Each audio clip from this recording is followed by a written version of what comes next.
hari ni insya-Allah kita akan bercerita ataupun bersembang-sembang lah berkenaan dengan teh. Sebab teh ni memang kita dah biasa guna atau kita dah biasa amalkan, especially kepada kepada orang yang memang tak suka ataupun sukar nak minum minuman ataupun air kosong ataupun air yang tak berperisa. Biasanya diorang akan cuba mencari alternatif seperti teh ataupun diorang diffuse ataupun infuse diorang punya air kosong tu dengan pelbagai jenis buah-buahan lah, supaya diorang mampu ataupun boleh untuk minum air tu sebanyak yang mungkin. Sebab seperti yang kita tahu, air ni wajib minum dalam kuantiti yang betul ataupun kuantiti yang tepat, baru kita punya badan dapat berfungsi dengan baik. Tanpa air yang mencukupi, badan kita senang dehydrated. Bila dehydrated, fungsi badan pun akan tergendala. Sebabnya kita punya badan liquid ataupun jumlah air dalam tu tak banyak. Alhamdulillah. Terima kasih Cik Razak bagi tahu Parit King clear. So bila air tu kurang, biasanya kita ada masalah dengan dehydration. Dehydration kita punya metabolisme, kita punya digestion, kita punya interchange between kita punya electrolyte tu ataupun bahan-bahan kumuh, ataupun kita punya proses nak transfer kita punya bahan makanan ataupun nutrisi dalam badan pun akan terganggu. Okey. Waalaikumsalam Abang Mi, apa khabar? Lama tak jumpa Abang Mi ni. Okey. So sebab tu pentingnya sangat-sangat kita kena minum air yang secukupnya. Ni sebelum masuk teh tu lah. Ini contoh saya punya air. Yang ini besar ni 2.5 liter. Dia belum habis lagi lah. InsyaAllah sampai pukul 6 ni sempatlah habiskan saya punya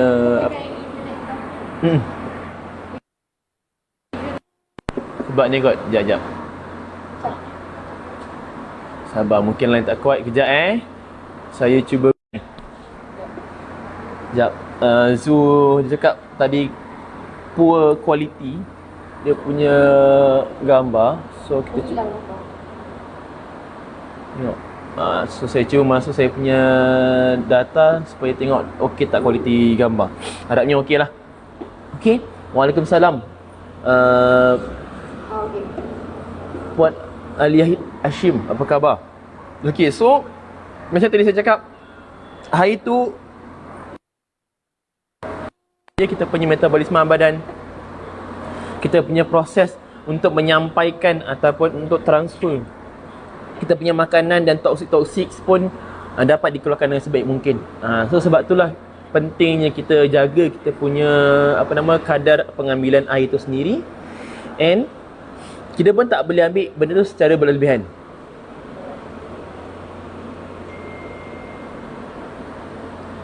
Waalaikumsalam Kak Nasiah, apa khabar?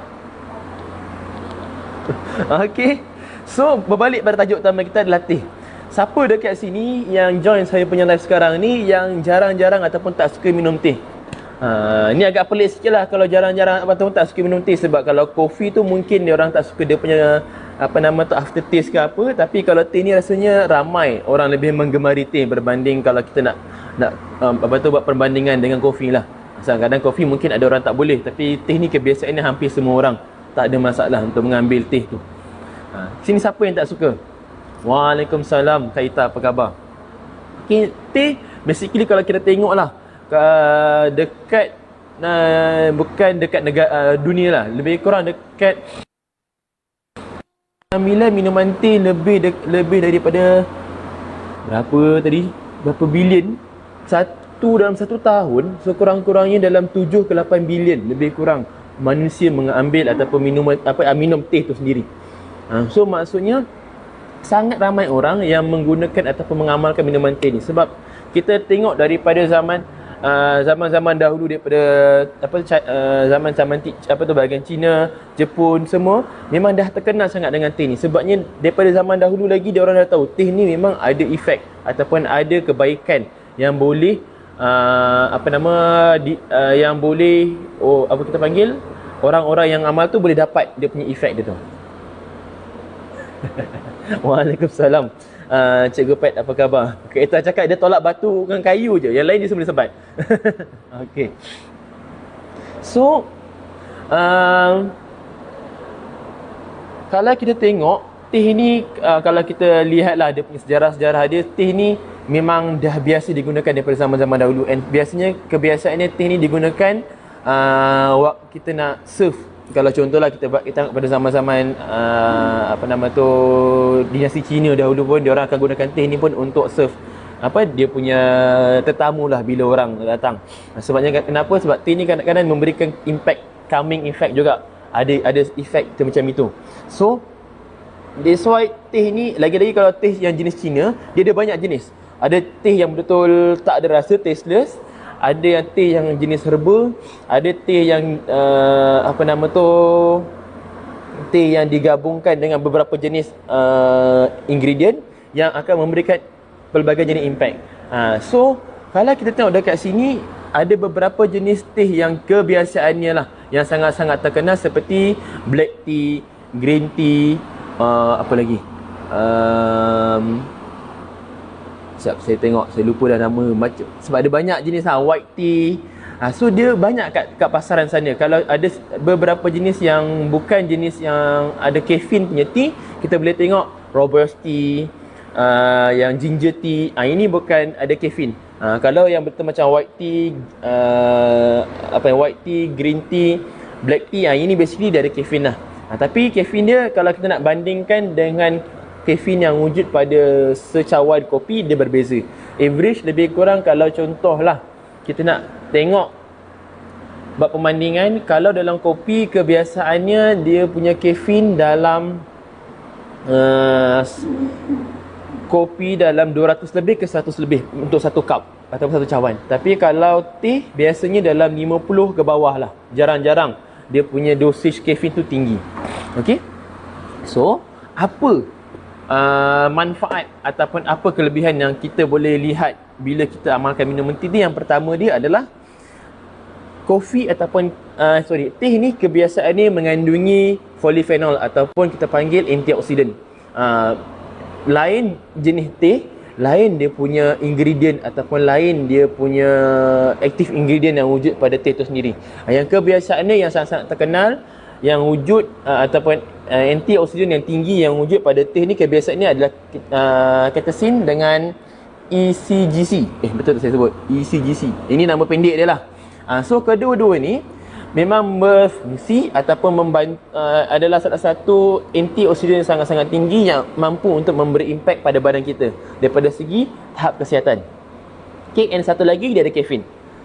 So ketiga-tiga ni biasanya yang pertamanya dia mampu untuk memberikan fungsi antioksidan yang mampu untuk mengurangkan ataupun melawanlah free radical ataupun keradangan yang wujud pada kita punya badan.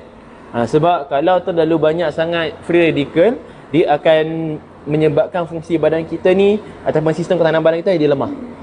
So bila terlalu banyak pengumpulan ataupun penghasilan free radical ni, lama-lama kita mudah sakit ataupun kadang-kadang menyebabkan kita dapat penyakit-penyakit yang kronik ataupun penyakit yang lebih berbahaya lah. Ini kalau kita tak jaga ataupun kita tak kawal dalam kita panggil satu jumlah ataupun satu tempoh jangka masa yang lama lah. Waalaikumsalam Cikgu T, apa khabar? Okey. Dan Kak Berina juga, apa khabar? Dia dah buat kempen dah. Fit Talk nanti sedap dan bermanfaat, insya-Allah. Tunggulah Fit Talk kita semua muncul. And rezeki kepada siapa yang dah rasa, memang dia orang pun banyak memberi komen lah berkenaan Fit Talk tu, memang rasa sedap, and dia orang pun tak sabar-sabar nak beli. Tapi kita tunggulah, insya-Allah. Kita doa-doakan supaya kita punya proses pendaftaran ataupun proses nak siapkan dokumen yang diperlukan tu cepat dan dipermudahkan, supaya kita semua dapat cepat guna ataupun kita boleh minum kita punya Fitox yang baru ni. Okey. So yang pertama saya cakap so dia interrupt sikit. Okey, so untuk teh untuk antioksidan memang sangat-sangat bagus. Kalau contoh kita teh tu sendiri, kita boleh, ini kalau teh yang pure lah, kita grind teh tu, kita boleh letak juga dekat muka. Ada juga kita panggil ada juga company-company yang membuat, kita panggil barang-barang yang berkaitan dengan penjagaan muka, dia menggunakan juga teh ni sendiri. Tak kisah daripada green tea ke apa, dia orang ambil active ingredient yang wujud pada teh tu, dia orang letak ataupun masukkan dalam dia orang punya produk supaya antioksidan yang wujud pada teh tu sendiri digunakan untuk membantu fungsi muka tu jadi lebih baik. Sebab memang antioksidan ni sangat-sangat penting untuk kita punya muka, especially kalau kita ni selalu sangat ada masalah jerawat ke apa. Sebab kadang-kadang benda tu bila ada jerawat ataupun luka, biasanya ada risiko free radical tu muncul kat situ dan menyebabkan kita punya luka ataupun kita punya jerawat tu makin teruk. Dia lambat elok, nanti lama meninggalkan kesan. So that's why ada certain company yang menghasilkan alat bahan-bahan penjagaan kulit muka tu menggunakan teh tu sendiri. So antioksidan ni sangat-sangat penting untuk kita. Okey, itu yang pertama. Yang keduanya, teh ni sangat-sangat penting ataupun sangat-sangat berguna untuk kita tadi dia berhenti sebab tadi ada orang call. Minta maaf. Okey. Teh ni sangat-sangat berguna ataupun dalam proses kita untuk turunkan berat badan. Sebabnya kenapa? Ada banyak kajian yang menunjukkan kalau kita minum teh yang tinggi dengan katasin dengan juga kafein, dua combination ni, insya-Allah dia mampu untuk improvekan kita punya proses pembakaran lemak dan juga improve kita punya energi.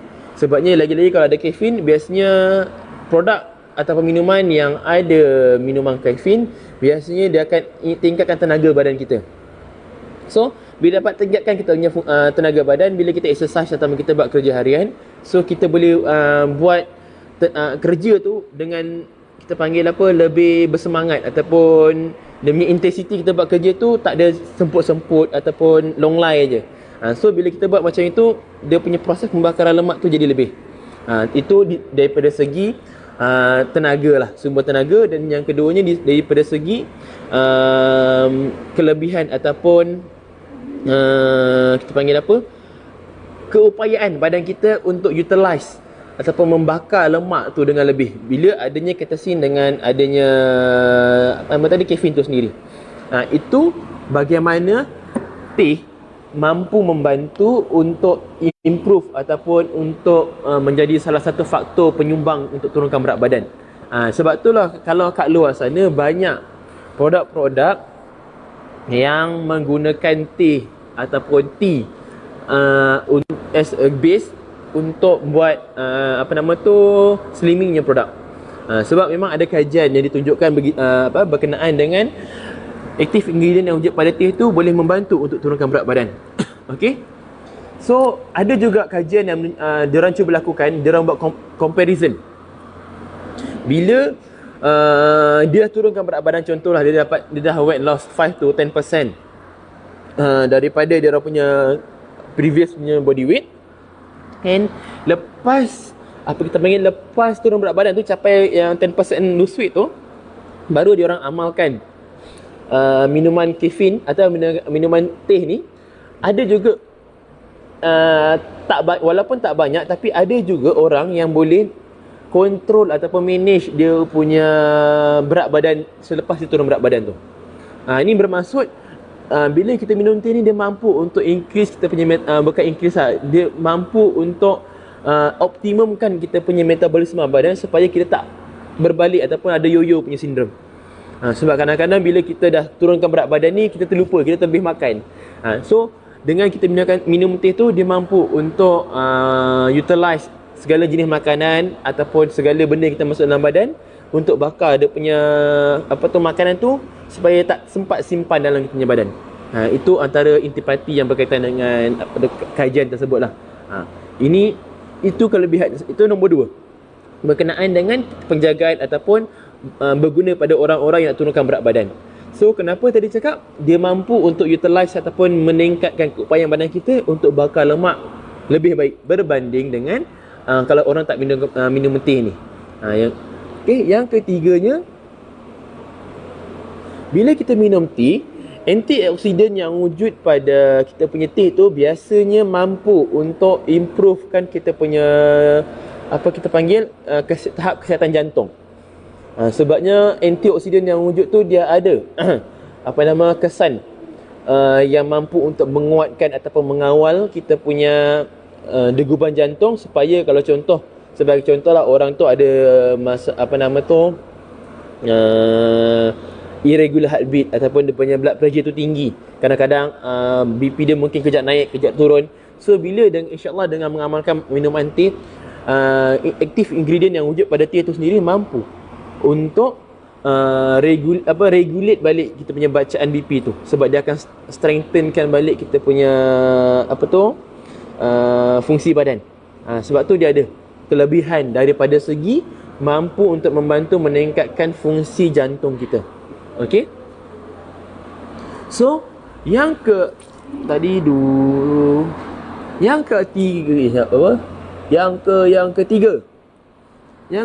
adalah berkaitan dengan kencing manis. Okey, walaupun kajian berkenaan dengan kencing manis dan teh ni tak berapa lagi strong evidence dia, tapi beberapa kajian saintifik yang dilakukan untuk yang dikaitkan dengan kencing manis dan juga teh. Apa yang dia buat, yang dibuktikan, apa kelebihan kalau contoh kita ambil teh ni untuk orang kencing manis adalah dia mampu, yang pertamanya bila kita dapat turun berat badan, biasanya lapisan lemak kita akan berkurangan. Bila lapisan lemak tu berkurangan, untuk orang yang ada kencing manis, biasanya dia orang punya insulin tak berapa sensitif sebab dia punya lapisan lemak tu terlalu banyak. Bila lapisan lemak tu terlalu banyak, so insulin tu tak boleh penetrate dalam dekat punya targeted punya tempat. So sebab tu insulin tu jadi tak sensitif. So bila dia dapat turunkan berat badan, insyaAllah layer by layer lemak tu makin lama makin menipis. So bila makin menipis, insulin sensitif tu akan meningkat. Disebabkan dia punya penetration insulin tu bila nak masuk sampai dekat tempat yang perlu digunakan tu, cepat sampai dan cepat boleh sampai ke situ dengan mudah lah, berbanding kalau contoh sebelum ni dia terpaksa jumpa banyak jenis Roblox. Ni layer pertama, ni lemak kedua, ni lemak ketiga. So sampai lemak yang tempat yang kita nak gunakan tu, dia lepas, dia punya dosage dah rendah. Sebab itulah bila orang ada kencing manis and dia berisi ataupun dia ada lebihan berat badan, sebab tu biasanya kita suruh dia orang turunkan berat badan as a first line punya management untuk orang yang ada masalah kencing manis. And itu adalah management yang paling berkesan untuk orang yang ada kencing manis. Bila dapat betul-betul turunkan berat badan, insyaAllah dia punya insulin punya sensitivity akan meningkat. So itu kita kaitkan dengan yang orang minum teh. Sebenarnya tadi kita minum teh, insyaAllah badan kita ataupun fungsi badan kita boleh meningkatkan keupayaan untuk bakar lemak tu lebih baik berbanding kalau kita tak ada minum teh tu sendiri. Maaf, ada orang call lagi. Okey, so yang keduanya, selain daripada dia fokus kepada untuk increasekan insulin sensitivity,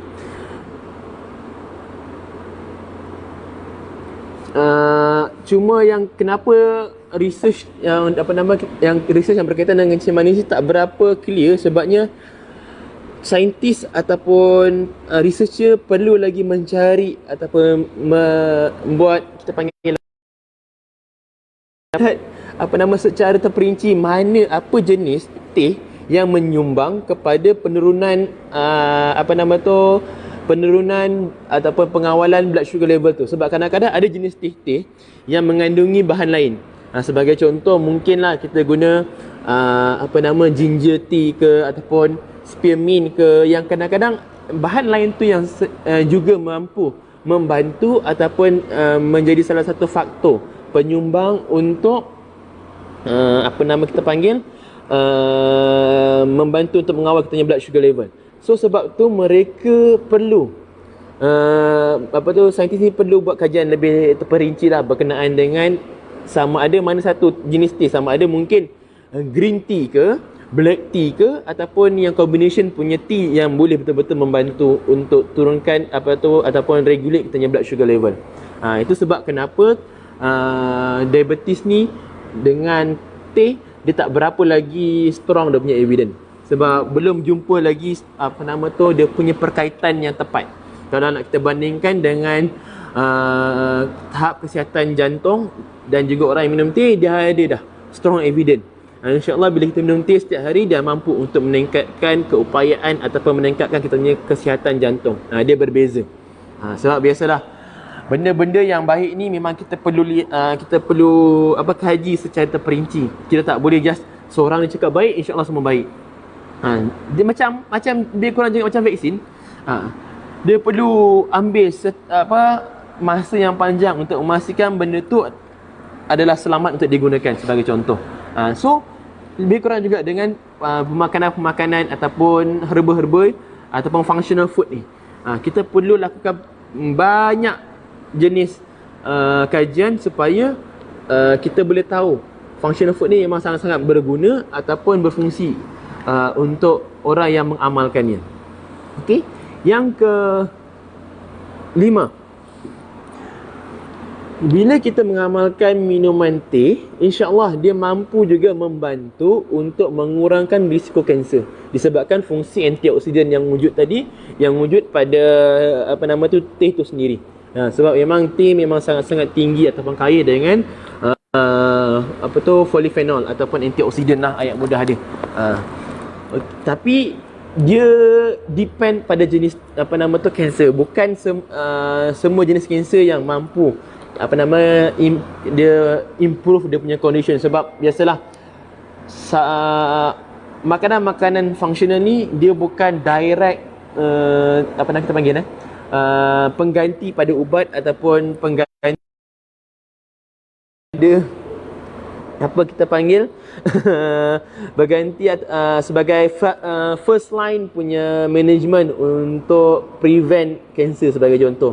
Yang ini adalah perkara alternatif yang kita boleh gunakan, yang insya-Allah dia ada kelebihan yang Allah dah jadikan pada setiap pokok ataupun makanan yang wujud.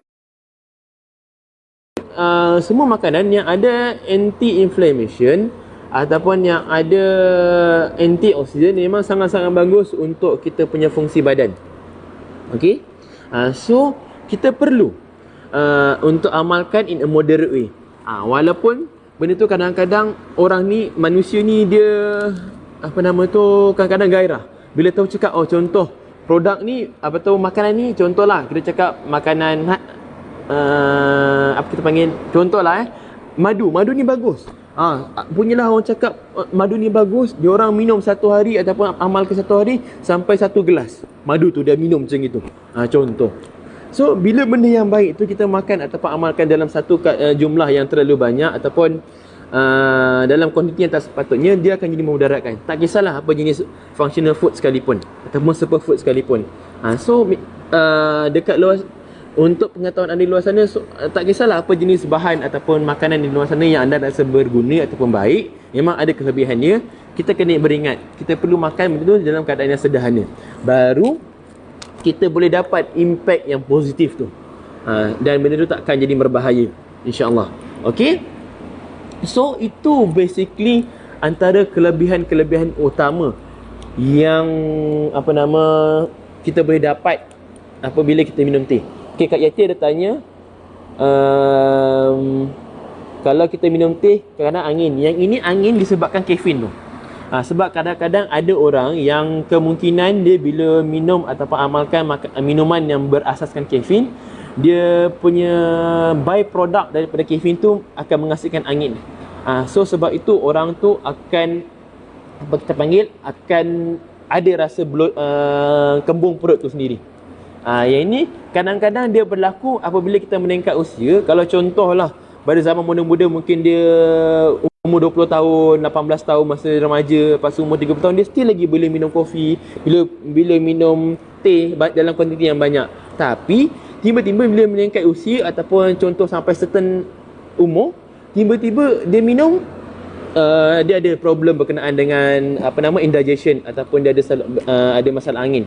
Yang ini adalah salah satu tanda ataupun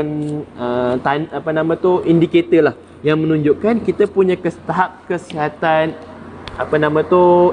sistem digestion kita dah berkurangan. Itu untuk menjaga ataupun melindungi kita punya sistem gut ataupun sistem digestion kita. Cara dia macam hari tu saya dah pernah share dekat kita punya posting. dekat Jom Fit punya posting, kita dah pernah cerita berkenaan dengan probiotik dengan prebiotik, ataupun kita ambil makanan yang tinggi fiber juga yang mampu untuk menjaga ataupun melindungi kita punya sistem digestion kita. Sebab perkara tu sangat-sangat penting. Sebab kalaulah contoh anda biarkan problem yang simple macam ni. Contoh bila dah sekarang ni meningkat usia, ada masalah indigestion, ada masalah angin-angin ni, biarkan secara berlarutan anda makan makanan, contohlah makanan-makanan yang pedas ataupun makanan-makanan yang boleh menyebabkan inflammation pada kita punya sistem digestion tu, daripada kita punya salur usus besar, usus kecil and kita punya perut. So benda tu kadang-kadang takut akan meninggalkan scar ataupun luka pada kita punya usus dalam kita punya badan. So bila benda tu berlaku, dia akan menyebabkan atau meningkatkan risiko kita untuk kena kanser usus. Yang ini yang kalau anda perasan berkenaan dengan kanser usus yang pernah saya share adalah kanser yang nombor 2, kalau saya tak salah nombor 2 kalau ikut statistik kanser pada tahun lepas. Yang pertama, ranking kanser yang pada tahun 2020 untuk Malaysia, yang pertama adalah kanser payudara, yang kedua adalah kanser yang berkaitan dengan colon cancer ataupun colorectal cancer. Dan kalau kita tengok ranking kanser yang ataupun penyakit-penyakit yang meragut nyawa ni, kalau kita compare rating pada dunia, colorectal cancer ni adalah ranking nombor 3 penyakit yang meragut nyawa. And kita lihat kebiasaannya orang yang meningkat usia 50 tahun ke atas adalah orang yang sangat-sangat berisiko besar atau berisiko tinggi untuk kena colorectal cancer.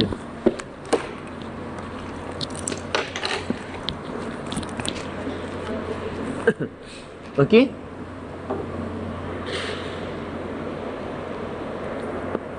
So itu yang pertama. Yang berkenaan dengan colorectal cancer tu. Kejap, kita tengok soalan lagi. Bila waktu selesai untuk minum teh dan berapa sesi sehari? Okey, kalau teh basically dia tak ada apa kita panggil, tak ada limit lah sebenarnya. Sebab teh biasanya kalau contoh in term of caffeine pun dia dosage tak tinggi, tak banyak.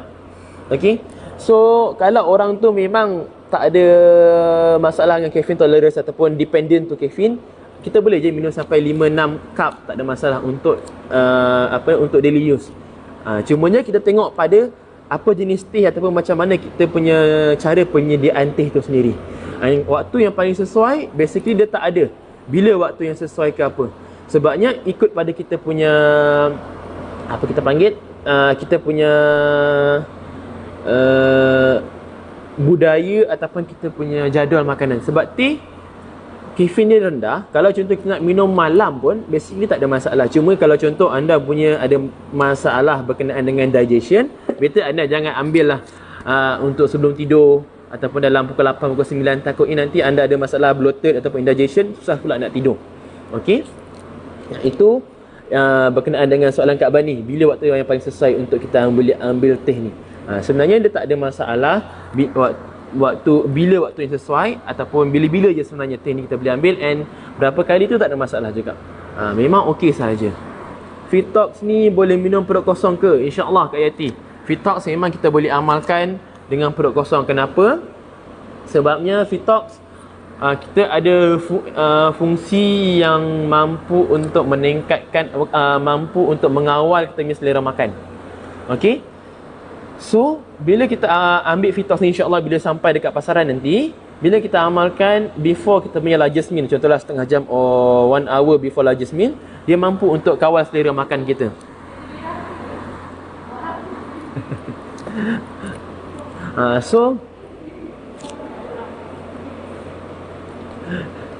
So sebab tu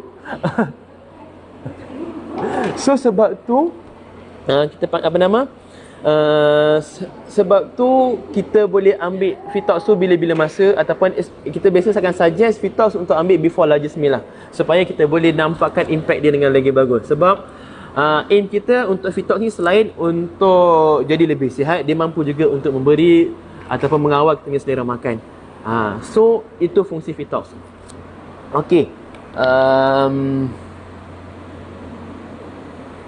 Ada siapa-siapa lagi nak bertanya soalan berkenaan dengan teh ataupun apa-apa yang berkaitan dengan teh lah, tak kisah. Ataupun dengan Fitox ke, tak ada masalah. Sebab saya punya point, saya dah tekankan semuanya. InsyaAllah itu yang apa yang kebiasaan ni kita boleh dapat lah. And teh ni memang satu minuman yang kita boleh amalkan setiap hari lah. Lagi-lagi kalau anda memang tak boleh tinggal benda yang manis, dia minum memang best. Betul. Kalau kita minum teh tu kosong memang lebih bagus. Tapi ikut kita punya selera lah, ataupun kita punya apa kita panggil preferences. Kalau anda memang tak boleh tinggal rasa manis tu, daripada kita guna kalau daripada kita guna gula putih, kita boleh guna artificial sweetener. Okey, Kak Bani tanya apa beza Fitox dengan green tea. Kalau green tea basically dia hanya ada teh saja, maksudnya teh daripada green tea itulah. Kalau Fitox ni adalah combination daripada beberapa jenis teh lah. Bukan teh. Beberapa combination daripada beberapa ingredient yang seperti daripada misalnya kucing, serai, lemon, juga teh tu sendiri. Jadi kalau Fitox ni kita panggil lebih kepada ada satu grup. Sebab kalau teh ni dia ada satu grup yang kalau kita buat beberapa jenis ingredient ni dia ada satu nama dia. Saya lupa pula apa nama dia. So beza dia, kalau nak cakap beza pada Fitox dengan green tea ni memang hanya mengandungi satu bahan saja. Kalau Fitox ni ada beberapa jenis ingredient yang kita gabungkan menjadikan teh. So bila kita gabungkan, dia memberi beberapa jenis impact lah, bergantung ataupun mengikut pada kita punya ingredient yang kita gunakan. Tak adalah semata-mata kita fokus. Kalau contoh, kalau green tea, dia hanya fokus kepada aktif ingredient yang wujud pada green tea tu sendiri, yang maksudnya daripada polyphenol yang wujud, catechin dengan caffeine tu sendiri. Okey. So Kak Hujah bertanya, itu mendatangkan gastrik, ada yang tidak. Yang itu kita kena refer kepada kemungkinan besar. Kalau contoh kita ambil teh yang macam contoh caffeine punya teh, macam green tea ke, black tea ke, oolong tea ke, yang ini kemungkinan kita punya tolerance badan dengan caffeine tu yang menyebabkan dia trigger acid. Tapi ataupun kadang-kadang tengok pada timing kita meminum tu sendiri. Sebab kadang-kadang timing kita minum tu yang mungkin badan kita terlalu kita panggil minum dengan keadaan yang perut kosong, yang memang tengah acid tu terlalu tinggi. So bila kita minum tu menyebabkan jadi gastrik tu terjadi. Tapi kalau kita contoh kita ubah waktu minuman tu, kadang minum tak berlaku pun. So dia bergantung pada kita punya bergantung pada cara kita ambil teh tu sendiri. Sebab kadang-kadang bukan disebabkan minuman teh tu, kadang-kadang sebab waktu bila kita minum teh tu yang menjadi punca kenapa kita ada berlakunya gastrik. Dia sama juga macam kita minum kopi. Mereka yang masalah kulit, maksudnya apa tu Kak Nur Asia? Maksudnya minum teh boleh sebenarnya. Kalau untuk orang minum teh tak ada masalah. Kalau orang yang ada masalah kulit nak minum teh, sebabnya teh tu tinggi dengan antioksidan. So dia boleh mampu untuk membantu untuk melawan free radical yang wujud pada badan kita. Orang yang kena makan ubat jantung, darah tinggi, kolesterol dan penyakit darah, dia boleh ke ambil teh detox ni?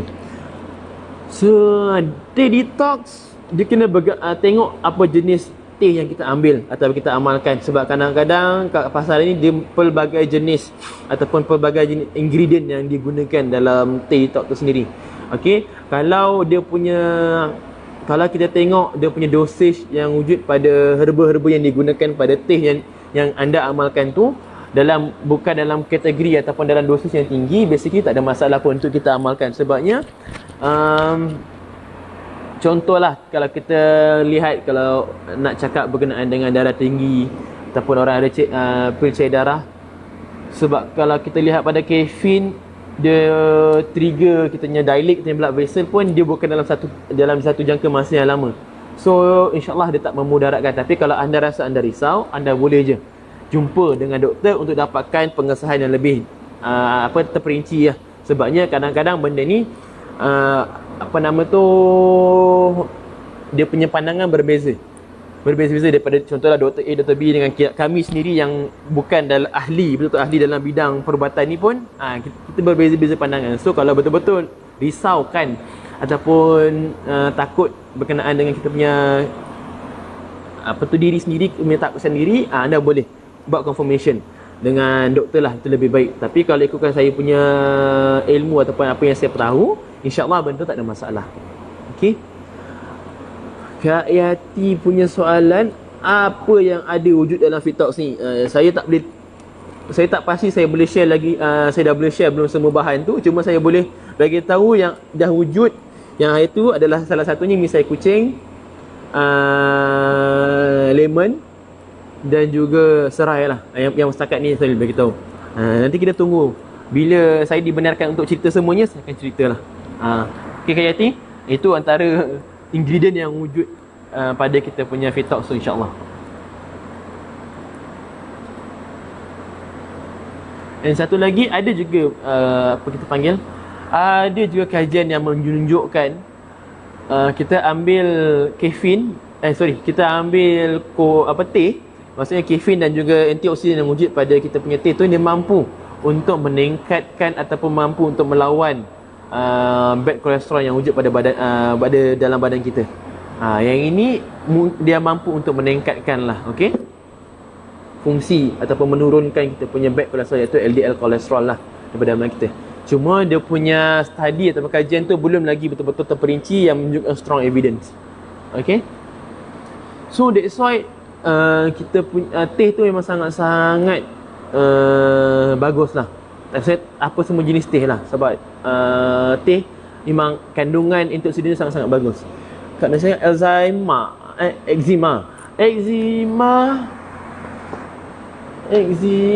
sebab kita gunakan, sebab eczema ni biasa berlaku dekat kulit ataupun benda tu biasanya kalau kita nampak impact, kita perlu pakai benda-benda yang dengan topical. Kalau kita ambil teh secara daily use, kita pun tak tahu berapa concentration antioksidan yang wujud. Memang antioksidan tu boleh mampu untuk mengurangkan free radical yang wujud daripada eczema tu. Sebab eczema tu bisa gatal-gatal tu semua adalah sebab ataupun kita panggil punca daripada free radical yang wujud daripada benda yang terhasil pada kita punya yang eczema punya penyakit tu lah. So dengan kita amalkan makanan ataupun minuman yang tinggi antioksidan, dia mampu untuk mengurangkan atau melawan free radical tu. Cuma dia nak cakap betul-betul macam mana 100% dia berfungsi ke apa, yang itu kalau ikutkan kajian pun belum ada kajian yang betul-betul menunjukkan dia boleh memberikan good impact kepada orang yang ada eczema. Okey, tu untuk soalan Kak Asiah lah. Untuk Kak Mai punya soalan, Fitox dengan gambar mana yang power? Dua-dua power. Dia tak ada yang ni paling power tu paling power, tak ada. Sebabnya fungsi dia berbeza-beza. Kalau kita nak compare benda nak contohlah nak compare Fitox dengan gambar, kita tak boleh compare benda tu atas satu platform yang sama, sebab dia memberikan impact yang berbeza. So susah nak cakap ini lagi bagus daripada yang ini. Contoh kalau kita nak compare satu produk tu, kita contoh compare minyak ikan A, B, C, tu senang sikit. Kita boleh compare daripada segi dia punya ingredient dan segala benda tu. Kalau nak tengok teh dengan kopi, dua-dua memberi impact yang sangat-sangat positif pada kita punya badan kita. So kalau kita amalkan dua-dua, sangat-sangat bagus. Cuma dia, kalau anda nak fokus pada kafein, anda boleh ambil kopi. Kalau anda untuk lower dosage ataupun tak strong sangat kafein dia tapi high in antioksidan juga, anda boleh amalkan teh tu. Tapi kalau saya suruh je amalkan dua-dua kalau anda dah biasa. Contohlah lepas ni ada Fitox, GABA tu ambil waktu pagi dan juga waktu bila masa anda nak buat exercise. And Fitox tu anda amalkan di mana waktu anda nak ambil ataupun makan makanan berat. Waalaikumsalam Cikgu Yam, apa khabar? Tahniah untuk Cikgu Yam. Dia punya kita panggil, dia punya center di Melaka tu insya-Allah dah boleh berfungsi selepas ni, sebabnya baru sampai tadi dia update pada saya dia punya kerusi. Kerusi yang boleh untuk digunakan bila nak buat BOP ke ataupun orang datang. Perabot-perabot dia lah. Cantik. Kalau anda duduk ataupun anda duduk di sekitar Melaka, Sebab sekarang ni masih belum lagi boleh rentas negeri. Yang berada di sekitar Melaka ataupun Bandaraya Melaka, anda boleh pergi ke center Melaka. Sebabnya sambil-sambil anda nak shopping dekat Aeon Aeon Bandaraya Melaka, apa nama Aeon tu, saya lupa dah. So berdekatannya sebab dia dekat dengan area-area kedai makan ataupun tempat yang kalau Jumaat, Sabtu, Ahad biasanya dia orang ada pasar dekat situ. So memang tempat yang dekat dan strategik lah Cikgu Yang punya center di Melaka ni. So anda boleh pergi melawat mereka di sana, dan dia punya environment sangat-sangat menarik. Okay, and satu lagi saya boleh share, kita minum teh juga. Ada jenis teh yang memang dihasilkan daripada fermented punya proses yang boleh memberi impact kepada kita punya sistem digestion. Yang ni kita kena tengok lah, bukan semua jenis teh yang ada dia dihasilkan daripada proses fermentation. Kalau contoh teh yang anda amalkan tu memang ada daripada proses fermentation, insyaAllah dia mampu untuk meningkatkan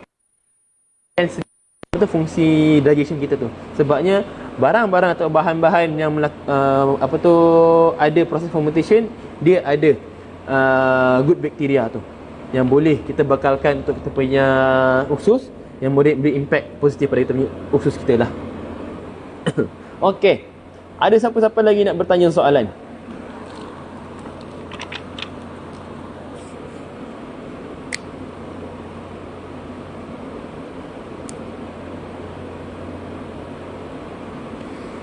Sebab saya rasa saya dah cuba cover sebaik mungkin apa yang kita boleh dapat daripada kita amalkan ataupun minum minuman yang ada teh ni. Maksudnya minum teh lah. Cuma dia kalau anda suka boba tea ke, yang itu kita tak boleh buat selalu lah. Sebab benda tu tak apa sihat daripada segi proses penyediaannya. Sama juga kalau kita minum kopi. Kopi, kalau kita ambil kopi-kopi yang kita letak dengan creamer, kita letak dengan susu pekat, susu cair, dia tak guna. So dia tak jadi, dia punya kebaikan tu susah nak datang. Sebab kita dah campur dengan bahan yang tidak berapa cantik. So kita amalkan hari-hari, daripada kita dapat kebaikan, dia jadi datang keburukan pula. Fitox, cikgu Kak Yati tanya, sejuk ke panas? Dua-dua boleh, tak ada masalah. Tapi kebanyakannya masa kami pergi ke Johor, ramai yang lebih gemar untuk letak dengan ais. Direct letak air sejuk, letak ais, terus tuang kita punya Fitox tu, memang rasanya lagi sedap berbanding dengan panas ataupun suam. Ikut pada orang punya ni lah, preferences. Cuma yang feedback yang kami dapat selama kami pergi turun ke Johor hari tu, memang ramai prefer lagi dia minum tu sejuk. Maksudnya dengan sejuk lah. Sebabnya dia orang cakap rasa dia macam ais lemon tea lah bila dia buat minum sejuk-sejuk tu. Itu dia orang punya feedback lah. Okay, saya jom sampaikan saja.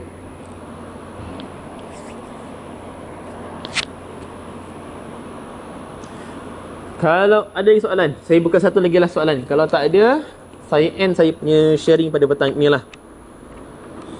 Berbalik pada tadi, ada awal tadi berkenaan dengan kolon kanser tu semua, memang kita kena tingkatkan kesedaran berkenaan dengan kolon kanser. Sebab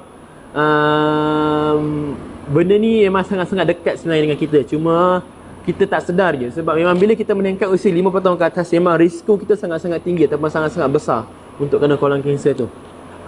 Lagi-lagi kalau contoh anda ada family history yang memang ada, maksudnya family terdekat, belah moyang ataupun emak, ayah, atuk, nenek kita ke memang ada problem tu sebelum ni, kita kena lakukan sesuatu.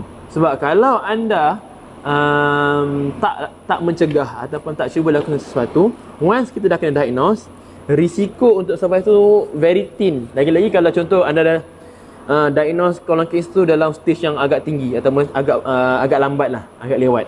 So that's why kalau anda rasa anda pernah dengar family terdekat anda ada kolon kanser, anda cuba lakukan sesuatu untuk diri anda dengan menjaga kita punya sistem usus kita sendiri, especially dengan cara makan makanan yang tinggi dengan probiotik. Okay, dengan prebiotik juga. Sebab probiotik adalah good bacteria, prebiotik adalah makanan untuk bakteria yang baik dalam pada badan kita. Sebab kalau dia orang tak ada makanan pun, dia orang susah nak survive. Kopi ke abang minum dengan ais, sedap juga, sama. Boleh tak jelas Kak Yati tanya, teh campur lemon tak baik untuk kesihatan? Okey, Kak Yati tanya ada orang cakap minum teh campur lemon tak baik untuk kesihatan. Yang ini saya tak pasti Kak Yati kenapa, sebab saya tak pernah baca lagi benda lah tu. Kalau saya nak Google, saya cuba bagi saya masa untuk ni. Kalau tak, saya cuba terangkan itu bila next punya live. Saya cuba kejap. Sebab alang-alang kita nak apa nama, saya cek jawapan sekejap benefit.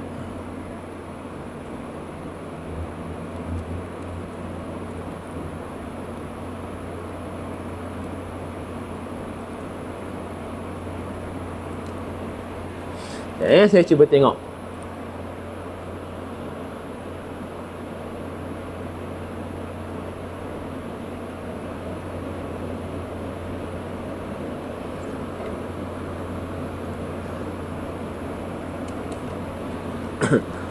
Kak Yati, cuba Kak Yati komen sikit apa yang Kak Yati baca berkenaan dengan side effect bila kita ambil lemon tu.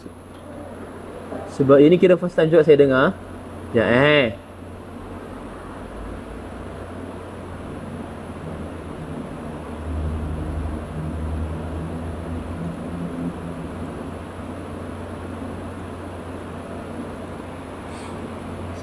Saya cuba tengok sekejap. Sebab kalau lemon pun dia ada, ramai orang mengaitkan lah lemon mampu untuk membantu panggil apa, kalau untuk orang turunkan berat badan, dia mampu untuk meningkatkan result dia tu sendirilah. Cuma kita tak tahu sejauh mana keberkesanan tu, kita kena betul-betul kaji dia punya fungsi. Sekejap saya cuba tengok.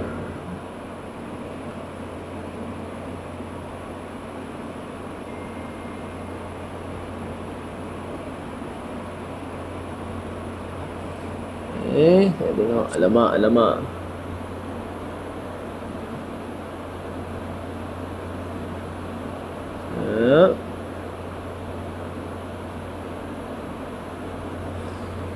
Saya baca sebab saya dah jumpa satu ni.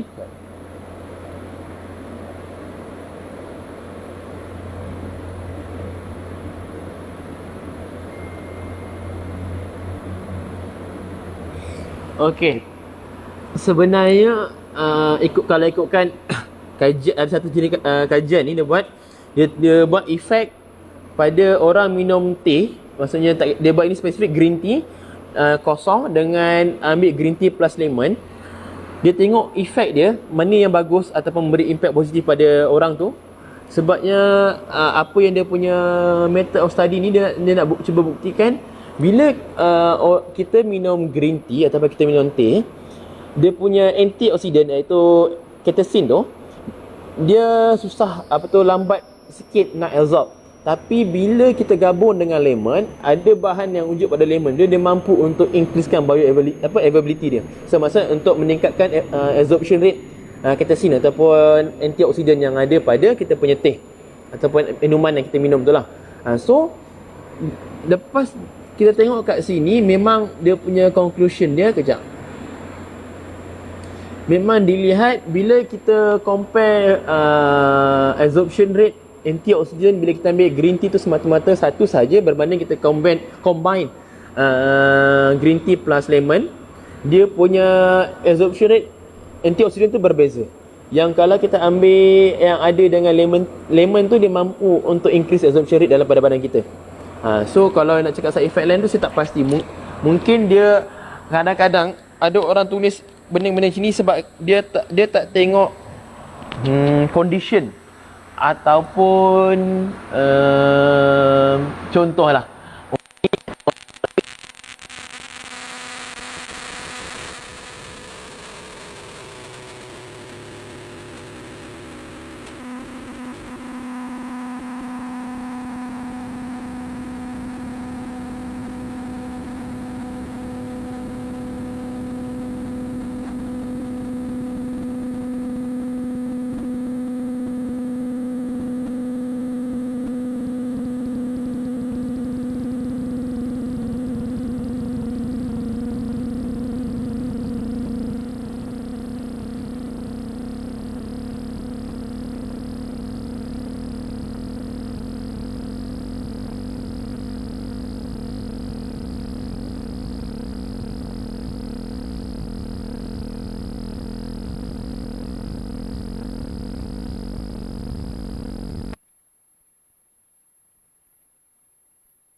Minta maaf, bateri ni habis.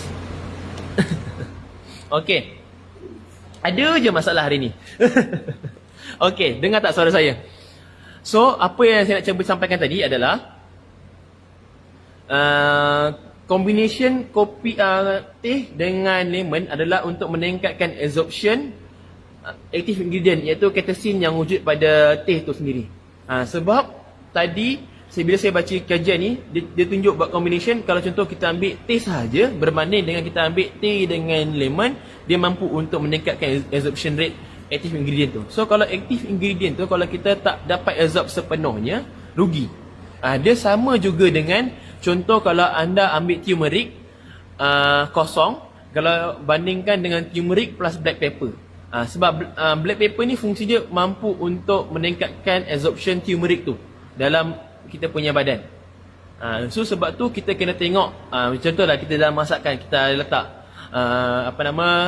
turmeric banyak, tapi kita tak letak black pepper. Dia punya active ingredient ataupun kelebihan yang ada pada turmeric tu tak mampu nak diserap sebaik mungkin, sebabkan kadar kemampuan badan kita untuk absorb turmeric tu dia kurang, sebab dia tak ada kita panggil agent bantuan macam contoh black pepper tu sendiri. Dia memang macam begitu. Dia ada Allah jadikan kita punya makanan ataupun buah-buahan yang ada ni, dia ada kadar kebergantungan kepada satu barang tu dengan barang yang lain. So sebab tu kadang-kadang walaupun kita amalkan benda tu terlalu banyak, kita tak mampu untuk nampak impact dia, sebab kadang-kadang kita tak tahu cara yang terbaik untuk absorb makanan ataupun bahan tersebut. So sebab tu saintis cuba buat kajian macam mana dia nak buat combine segala benda ni supaya benda tu adalah satu combination yang terbaik. Tu sebabnya banyak teh biasanya ada buat flavor lemon ataupun ada letak lemon. Sebenarnya itu punca utama. Cuma tadi kalau tengok Kak Bani ada share sikit, dia punya ni unless ada penyakit perut ataupun usus, kurang susah untuk ambil lemon ni. Lemon jelah betul juga Kak Bani cakap, sebabnya takut asid.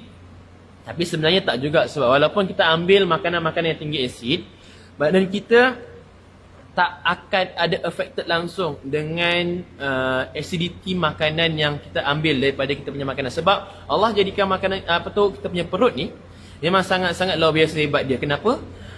Perut kita tu walaupun tinggi betapa acidic ataupun berapa alkalinya makanan yang kita amalkan tu, dia takkan kacau ataupun mengusik kita punya acidity yang wujud pada kita punya perut. Cuma dia kalau too much acid yang ada pada badan kita, yang disebabkan badan kita tu mungkin tak boleh manage dia punya acid yang ada, sebab mungkin kita punya reseptor yang wujud pada stomach tu dah tak berfungsi dengan baik. Tu yang akan menyebabkan kita punya stomach lining ataupun kita punya usus tu makin lama makin menipis dan berluka. Dia ada risiko lah menyebabkan tadi kanser ke ataupun penyakit gastrik ke ataupun penyakit-penyakit yang lain.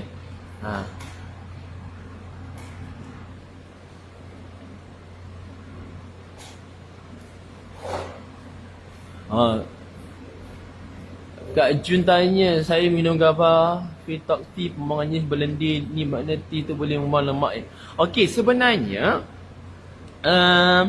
kalau kita buang air besar berlendir tu, kadang-kadang bukan sebabnya lemak tu lemak tu muncul daripada situ.